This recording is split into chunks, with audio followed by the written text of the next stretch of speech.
வணக்கம். சமீபத்துல கோவா மாநிலத்தினுடைய பனாஜி முனிசிபல் கார்ப்பரேஷன் அங்க உள்ளாட்சி தேர்தல் நடந்தது.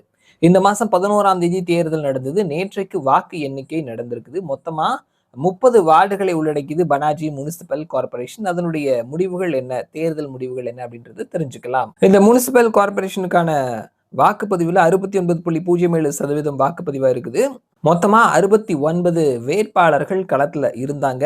மொத்தமா இருக்கக்கூடிய 30 வார்டுகள்ல பிஜேபி 27 இடங்கள்லயும், உத்பால் பரிக்கர் அவருடைய பேனல் 3 இடங்களையும் ஜெயிச்சிருக்கிறாங்க. இவர் வந்து முன்னாள் கோவாவினுடைய முதல்வர், முன்னாள் மத்திய அமைச்சரா இருந்த மனோகர் பாரிக்கர் அவருடைய பையன் உத்பல் பரிக்கர். ஸோ அவருடைய பேனல்ல இருந்தவங்க 3 இடங்கள்லையும், பிஜேபியினுடைய பேனல்ல இருந்தவங்க 27 இடங்களையும் ஜெயிச்சிருக்கிறாங்க. ஸோ பிஜேபி 30 வார்டுகள்ல 27 வார்டுகளை கைப்பற்றி பனாஜி முனிசிபல் கார்ப்பரேஷனை கைப்பற்றி இருக்கிறாங்க. ஸோ இது ஒரு மிகப்பெரிய வெற்றியா பிஜேபிக்கு கோவால பனாஜி முனிசிபல் கார்ப்பரேஷன்ல பார்க்க முடிகிறது.